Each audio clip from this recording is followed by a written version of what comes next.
फरमाते हैं मैं ना जन्नत का दरवाज़ा खोलूँगा तो एक औरत को ना मैं सबकत ले जाते हुए देखूँगा, यानी वो जल्दी से जन्नत में दाखिल हो रही। या बाज़ शारहीन कहते हैं कि हुजूर दाखिल होते ही सबसे पहले उसका चेहरा देखेंगे। हुजूर फरमाएंगे तू पहले ही आ गई, बीबी जन्नत में, हुजूर ने दरवाज़ा खोला तो जल्दी से नजर आई, तू पहले आ गई। सब ने लिखा है कि इस औरत की शान ये है कि सबसे पहले जन्नत में गई। मैंने हदीस पढ़ी तो मैंने नीचे हाशिए में लिखा, मैंने कहा मेरा ख्याल ये है कि इसकी ज़्यादा शान ये है कि जन्नत में इसकी सबसे पहली मुलाकात मदीने वाले महबूब से हो गई।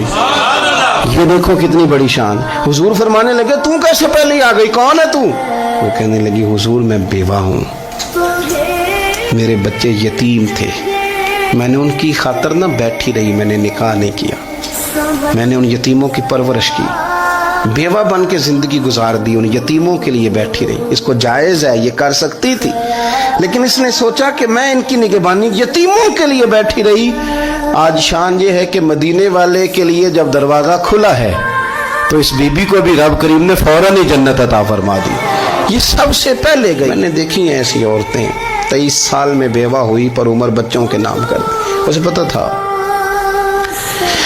कि कल को जब ये बड़े होंगे तो ये अपने कमरे का दरवाज़ा बंद कर लेंगे, ये नहीं पूछेंगे कि अम्मा सोई है कि जाग रही है, इनका आना जाना अलग से हो जाएगा, इनके ताल्लुकात अपने हो जाएंगे। पर ये बैठी रही, इसने बच्चों को वक्त दिया तो बच्चे तो क्या इसको सिला देते थे, रब ने ये सिला दिया है कि सबसे पहले इसे जन्नत में दाखिला अता फरमाया।